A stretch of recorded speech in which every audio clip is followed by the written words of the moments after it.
if you had a magic genie, what would be your 3 wishes for your maintenance team? What do you want?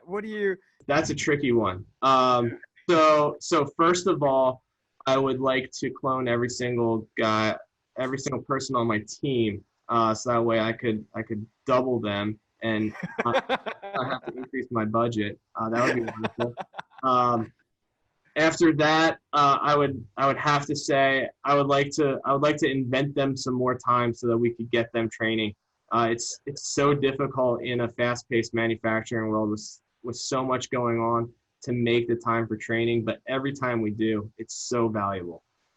So I would really like to afford those guys some more time to get the training they need to evolve themselves and their work here. I think that would really pay off. The third one, gosh, I don't know.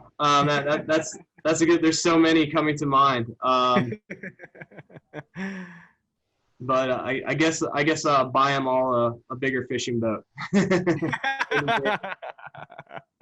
That's awesome. I mean, to me, what I'm hearing from you is, training is key. Recognition is key for your team.